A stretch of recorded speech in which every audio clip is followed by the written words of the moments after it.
ካነበብኩት ርዕስ ገድለ ምንኩስና ክፍል 37 ገድለ ምንኩስና እውነተኛ ታሪክ። አዘጋጅ እሙሀ እህተ ማርያም ይፍሩ ከአሰቦት ደብረ ወገግ ቅድስት ሥላሴና አቡነ ሳሙኤል ገዳም። አቅራቢ ገነት አጸደ ማርያም። እስከ መርሃ ግብራችን ፍጻሜ አብራችሁን ቆዩ።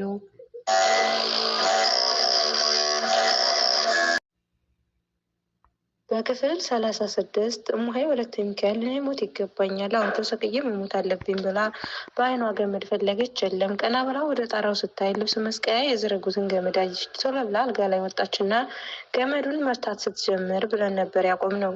ክፍል 37 እንዲህ ይቀጥላል።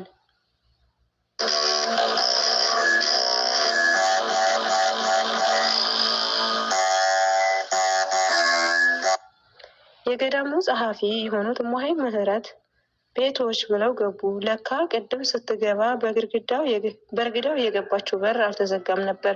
እሙሀ ምህረት አልጋ ላይ ወጥታ ገመድ የምትፈታውን እሙሀ ወለተ ሚካኤል ሲያዩ ደነገጡና ወደ ኋላቸው ሸሸት አሉ። እሙሀ ወለተ ሚካኤልም ደንግጣ ከአልጋው ወርዳ ቆቧን ከወደቀበት ቶሎ አንስታ እሙሀዬ ምን ነው ይግቡ እንጂ አለች፣ ቆቧን እያጠለቀች። በደህና ነው? እኔ እኮ ሁኔታሽ አስደነገጠኝ አሉ። ፊቷን ትኩር ብለው እያዩ ሳቅ አለችና ኧረ ደህና ነኝ፣ ይሄ ገመድ ልብስ ላሰጣበት ስለረገበ ላስተካክለው ብዬ ስንጠራራ ቆቤ ከራሴ ወደቀ። አንድ አስተካክዬ አደርገዋለሁ ብዬ ዝም አልኩት። ምን ነው ቆቤን ከራሴ ሲያጡ ፈሩኝ እንዴ አለች እየሳቀች። መፍራት ብቻ? በጣም ደነገጥኩ እንጂ ቶሎ ድምፅሽን ባልሰማን ልጮህ ነው፣ ትንሽ ነበር የቀረኝ አሉ። እሳቸውም እየሳቁ እንዴ ምን መጣ ብለው ነው የሚጮሁት አለች አሁንም የውሸት ሳቋን እየሳቀች። እኔ ምን አውቃለሁ፣ ገባ ስል የተንጠለጠልሽ እኮ ነው የመሰለኝ። ቶሎ ስብሀት ብለው አማተቡና በይ አባታችን ቢሮ ድረስ ይፈልጉሻል፣ ፈጣሪ ሰይጣንን ያረቀልን አሉ። ምን ነው በደህና አለች ደንግጣ። እኔ እንጃ ጥሪልኝ ነው ያሉት፣ ያው ለስራ ጉዳይ ይሆናል፣ በይ ቶሎ ሂጂ እየጠበቁሽ ነው ብለዋት ሄዱ። እሙሀ ወለተ ሚካኤል ደግሞ ምን ሊሉኝ ይሆን? ቅድም በንዴት ክፉ ተናግሬያቸው ይሆን እንዴ? እስቲ ሂጅ ምን እንደሚሉ ልስማና ከዛ ኋላ የሚሆነው ይሆናል ብላ ነጠላ ደረብ አድርጋ ወጣች። ቢሮ ስትደርስ አበምኔቱ በፈገግታ ተቀበሏት። መስቀል ተሳልማ ቆመች። እንድትቀመጥ ወደ ወንበሩ እየጠቆሙ ቁጭ በይ ልጄ አሏት። ፈገግታ ሳይለያቸው እየፈራች እሺ ብላ ተቀመጠች እና አቀርቅራ መሬቱን ታይ ጀመር። አበምኔቱ ትንሽ ሲያስተውሏት ቆዩና ጉሮሯቸውን ጠራርገው እንደው ይሄ አፌ አለምድ ብሎኝ ምንም ልጆች ብትሆኑ ከነቆባችሁ አንችላለሁ አሉ። እንዲ አባታችን ደግሞ እኛን አንቱ ልትሉ ነበር እንዴ? ይህማ ጨርሶ የማይሆን ነው አለች ደንገጥ ብላና አባን በጨረፍታ እያየቻቸው። አይ አንቱታው እኮ ለእናንተ ሳይሆን ለቆቡ ክብር ነበር። ግን ይህ የለመደ አፍ መችሽ ብሎ ልጄ አሁን የጠራሁሽ ቅድም አባ ለአከ በጣም አዝነው ሲሄዱ ስላየሁ ነው። መቼም አባትና ልጅ ትንሽ መጋጨቱ አይቀርምና ሳታስቀይሚያቸው አትቀሪም አሉ። እሙሀ ወለተ ሚካኤል ደነገጠች። ከአባ ለአከ ጋር የተነጋገረችውን ያለችውን ሁሉ ረሳች። ተዘበራረቀባትና የአባታችን ምንም የከፋ ነገር አልተነጋገርንም እኮ አለች፣ ንግግሯ እየተንተባተበባት። አበምኔቱ ሁኔታዋን አዩና አይ አሁን ከሆነ ወዲህ ከማፈር ፊቱኑ መጠንቀቁ ይበጅ ነበር አሉና በሆዳቸው አየሽ ልጄ አባ ለአከ ማለት ምድራዊ መልአክ ናቸው፣ የተባረኩ የተቀደሱ። በዚህ ዘመን እንደሳቸው ያለ የልብ ወዳጅና ከራሱ በፊት ሰውን የሚያስቀድም ቅዱስ ሰው በፈለግ አይገኝም። እስቲ አስቢው ገና መንናችሁ ስትመጡ ከቤተሰብ እስክትገናኙ ከእናንተ ጋር የሆኑትን ስታዝኑ አዝነው ስትንገዳገዱ ደግፈው ራሳቸውን ዝቅ አድርገው ከእናንተ ጋር ተንገላተው እዛ ደግሞ ቤተሰብ እንዳያዝን አብረው ከቤተሰብ ጋር ደፋ ቀና ብለው ከቤተሰብም ከተገናኛችሁ በኋላ አንዴም ከእናንተ ሳይርቁ እየተንከባከቧችሁ ለምንኩስናችሁም ቢሆን ከእናንተ በበለጠ ተጨንቀው ተጠበው እስከ 40 ድረስ ወጥተው ወርደው ደከመኝ ልረፍ ሳይሉ ሁሉን አሳክተው አሁንም እሙሀ ገነት ብትታመም አንዲት ቀን ከጎኗ ሳይለዩ ቤተሰብ እንዳይሰማ 10ሩን ምክንያት እየደረደሩ ምስጢራችሁን ደብቀው ያሉ እኒህን የመሰሉ ቅዱስ ታዛዥ ፍቅር ሰው ማስቀየም ይገባል እንዴ? ልጅ ብቻ ባጭሩ ግልምጫና ቁጣ ይገባቸዋል። ዝቅ ብለው የልጅ ልጆቻቸውን ባጎነበሱ። ይሄ ነው የእሳቸው ዋጋ። እንኳን ለእናንተ ለእኔ በእናንተ ምክንያት ካወቅኳቸው ጀምሮ ጽናት፣ ብርታት፣ ጋሻ መከታ፣ መካሪ፣ አለኝታ የሆኑትን አባት ምን በበደሉ ነው ያስቀየምሻቸው ልጄ? አሉ ኮስተር ብለው። እማሆይ ወለተ ሚካኤል አቀርቅራ እጇን እያፍተለተለች ዝም አለች። ትንሽ ጠበቁና እማሆይ ንገረኝ እንጂ ምንድን ነው ጥፋታቸው? አሉ ከረርና ቆጣ ብለው። እማሆይ ወለተ ሚካኤል እየፈራች አይ እኔ እኮ ያልኳቸው ማየገነትን ከእኔ ለምን ለያችኋት ነው፣ ሌላ ምንም አላልኩ አለች ዝቅ ባለ ድምፅ። እሱንም ቢሆንም መጠየቅ ካለብሽ የምትጠይቂ እኔን እንጂ እሳቸውን አይደለም። እሳቸው በልጃቸው መታመም ምክንያት ሊጠይቁ መጡ እንጂ ቤት ሊያደላድሉ አይደለም። የገዳሙን አስተዳደር እንጂ እሳቸው የሚያስጠይቅ ነገር የለም። መቼም በእጅ የያዙት ወርቅ ከመዳብ እኩል ነው እንደሚባለው ሆኖ እንጂ እንኳን በማያገባቸው ጉዳይ በሚያገባቸውም ቢሆን ይህንን ያህል ወቀሳ ይገባቸው ነበር። እንኳን እንደሳቸው ያለ ቅዱስ አባት ቀርቶ እንደ እኔ ከንቱ የሆነ እንኳን ቢሆን ሲያጠፋ በቀስታ ይመከራል እንጂ ትልቅ ሰው እንደዛ ከፍ ዝቅ አድርጎ አይናገሩትም። ደግሞም የመነኮስ ነው ራሳችንን ገዝተን የሚደርስብንን ሁሉ በትዕግስት ልናልፈው እንጂ ልጓም እንደሌለው ፈረስ ልንፈነጭበት አይደለምና ጥሩ አላደረግሽም። ሁለተኛ እንዳይደገም። አሁንም ሲመጡ በጥፋትሽ ተጸጽተሽ እግራቸው ላይ ወድቀሽ ይቅርታ እንድትጠይቂ በጣም አዝነውብሻል አሉ። እማሆይ ወለተ ሚካኤል ብድግ ብላ እሺ አባቴ፣ ሁለተኛ አይለመደኝም። ለጊዜው የሆነ ነገር አነሳስቶኝ ነው ያስቀየምኳቸው። በእውነቱ እሳቸውን ማስቀየም ፈጣሪን ማስቀየም መሆኑን አሁን ገባኝ አለች ከልቧ ተጸጽታ። ወልጄ በስሜታዊነት አፍ እንዳመጣ መናገር ወዳጅን ያሳጣል። ለወደፊቱ ራስን መግዛት፣ አንደበትን መቆጣጠር ልመጂ። ሌላው የእማሆይ ማይገነት ቤት መቀየር እንዳስቀየመሽ ግልጽ ነው። ግን ለምን ሆነ ብሎ ከመቆጣት በፊት እኔ ልክ ነኝ ወይ? በሚገባኝ መንገድ ተራምጃለሁ ወይ? ምን ነገር አጥፍቻለሁ ብለሽ ራስሽን ብትመረመሪ ኖሮ በዚህ አታዝኝም፣ አትቆጭም ነበር አሉ ቀና ብለው ሁኔታዋን እያጤኑ። እማሆይ ወለተ ሚካኤል ደነገጠች። ላብ አሰመጣት። ሰውነቷ ተርበተበተ። በቃ ታውቆብኛል። ወይኔ ተዋረድኩ። ምነው ቅድም ቤቴን ዘግቼ በሆነ። እኛ ገዳፈኛ ሴትዮ መች ዘው ብለው ገብተው ሀሳቤን ያጨናግፉኝ ነበር። በቃ መድኃኒት አርገሽባታል ማለታቸው እኮ ነው። ራስሽን መርመሪ ማለት ይኸው ነው። አቤት ውርደት! አሁንም እንዲውጠኝ ነው። ምን ነው አንቺ መሬት ተከፍተሽ ዋጥ ብታደርጊን ትጸድቂ ነበር እያለች ቀና ብላ እሳቸውን ማየት ፈርታ በሀሳቧ ስትብሰረሰር አበምኔቱ አትኩሮ ሲመለከቷት መጨነቋን ላቧ ጠብ ጠብ ሲል ይህች ልጅ በትክክል የሆነ ነገር ስህተት ሰጥታት ነው የታመመችው ማለት ነው። ያ ባይሆንማ እንደዚህ አያርበተብታትም። ላቧን የሚያንጠበጥም ነገር ባልኖርም ነበር። አቤት ፈጣሪ፣ እውነቱን የምታውቅ አንተ ብቻ ነህና እውነቱን ግለጽልንና እኛንም በከንቱ ከመኮነን አድነን አሉ ወደ ሰማይ ዓይናቸውን ሰቅለው። ሁለቱም በየራሳቸው ሀሳብ ሲያውጠነጥኑ ጥቂት ደቂቃዎች አለፉ። አበምኔቱ ዓይናቸውን ከጣራው አንስተው እማሆይን መልከት አሉና ጉሮሯቸውን ጠራርገው ማየገነትን አበምኔቷ እቤት እንድትገባ የወሰንኩት እኔ ነኝ። እማሆይ ማየገነትን እመምኔቷ ቤት እንድትገባ የወሰንኩት እኔ ነኝ። እማሆይ እሴትንም አስታማሚ ያደረግኩ እኔው ነኝ። መቼም የገዳሙ አስተዳዳሪ መሆኔ አንቺን ሀሳብ አላውቅም እንጂ እንኳን ለዚህ ለብዙ ጉዳዮች ይሆን ይመስለኛል አሉ። እሷ የቱ ማህበር ነው የወሰነው ያለችውን አስታውሰውና ይህንን ለመወሰን ያበቃኝ አንቺ ሁኔታ ነው። እማሆይ ማየገነት በመጀመሪያ ቀን ደህና ውላ ማታ በድንገት ስትታመም ጊዜር ትረፊ ብሎ እማሆይ እሴትን ባይጥልላት ኖሮ አንቺ ሰው ሳትጠሪላት ሞታ ነበር ብለው ሊቀጥሉ ሲሉ አባቴ እኔ እኮ ካሁን ይሻላታል ብዬ እንጂ ሌላ ምንም አድርጊያት አይደለም። ፈጣሪ ያውቃል፣ እኔ ምንም አላደረግኳትም አለች። ንግግሯ እየተቆራረጠና ማምለጫ መውጫ እንደሚፈልግ ዓይኗን እያንከራተተች አበምኔቱ ሁኔታዋን አይተው በመገረም እሱን ፈጣሪ ይወቀው፣ አፋችንን ሳይሆን ውስጣችንን የሚያውቀው ፈጣሪ ይመርምረው። እኔ ምንም አደረግሽ አላልኩም፣ ግን እንደዛ በሞትና በሕይወት መካከል ያለን ሰው አሁን ይሻለዋል ብሎ መጠበቅ ወይ የዋህነት ወይ ተንኮል ነው። ሁለተኛ በፈጣሪ እርዳታ ሆስፒታል ከደረሰች በኋላ አብረሻት አድረሽ ሞት ሽረቷን ሳታይ ወዲያውኑ ወደ ቤተሰቦችሽ ቤት ሄድሽ። አድረሽ ነጋ አልነጋ ብለሽ ወደ ገዳም ሄድሽ። ይህንንም ምሩን የሚያውቅ ፈጣሪ ይመርምረው። ሶስተኛ በማግስቱ ልክ እንደ ውጭ ሰው መጣ ብለሽ አይተሻት መለሰሽ ወደ ቤተሰቦችሽ ሄድሽ። ከሁሉ የሚገርመው በድጋሚ ከእህትሽ ጋር መጥተሽ መጠየቅ አይሉት መቆጣት ያልተገባ ሁኔታ ስታሳይ ቆይታችሁ ሄዳችሁ። አራተኛ ነቅታ ራሷን አወቀች ስትባይ እሷን ገብቶ ከማየት ይልቅ ወደ ቤተሰቦችሽና ወደ ገዳም ነበር የሮጥሽው።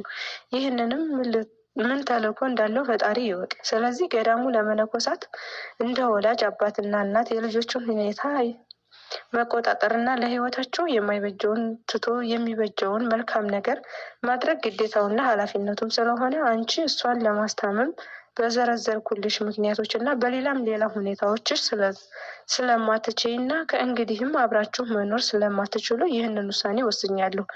ምናልባት በቅኒ ምክንያት ተቃውሞ ካለሽ ለመስማት ዝግጁ ነኝ አሉ። አትኩረው እየተመለከቷት እማሆይ ወለተ ሚካኤል አቅርቅራን በዋን ታወርደው ጀመር። ፍጹም መናገር ከንፈሯን ማላቀቅ አቃታት። አበምኔቱ ዝም ብለው ሁኔታዋን ይመለከታሉ። እንባዋን ስታፈስ ቆይታ አፍንጫዋን እየጠራረገች ቀና ብላ አየቻቸውና መልሳ ቀርቅራ ትንሽ ቆየችና አይኗን እየጠራረገች አባቴ ያሉት ሁሉ እውነት ነው፣ ግን ይህን ሁሉ ያደረግኩት እኔ እሷ ላይ ምንም ነገር አድርጌ ሳይሆን ህመሟ ድንገተኛ ያላሰብኩት ስለሆነ ተደናግጬና የማድረገው ጠፍቶኝ ነው። ወደ ገዳም የመጣሁት ሲያሟት ወደ ላይና ወደ ታች ብሏት ስለነበር እሱን ለማጽዳት ብዬ ነው። ነቃሽ ስባልም ፈጣሪ ስለማረልኝ ራሷን ስታውቅ ነፍሷን ከተመለሰ እሷን ቃል ሳላናገር በመጀመሪያ ወደ አንተ መጥቼ ምስጋናዬን አቀርባለሁ ብዬ ተስዬ ስለነበር በዛውም ቤቱ ተመሰቃቅሎ ስለነበር አጸዳድቼ ለመጠበቅ እንጂ ሌላ ምንም ምክንያት የለኝም አባቴ መሆንኛ አለች እያነባች። አይ ልጄ ያቀረብሽው ምክንያት ፈጽሞ የማይመስል ነው። እንደው በእውነቱ በሁለታቸው መሀል እውነተኛ ፍቅርና መተሳሰብ ካለ አሁን ያነሳሻቸው ነገሮች እንኳን ምክንያት ሆነው ሊቀርቡ በፍጹም አይታሰቡም ነበር። እኔ ሁሌ ሳያችሁ ፍቅራችሁ የአንጀት እየመሰለኝ ስቀናባችሁ ነበር። ለካ ተሳስቻለሁ። ይገርማል። በአንቺ ላይ መከራ ደርሶ ባላያትም እማሆይ ማየገነት ይህንን ያህል ጭከና ያላት አይመስለኝም። ልጅ አንቺም ለዚህ ጥለነው ለምንሄደው ዓለም ጨካኝ አትሁኝ።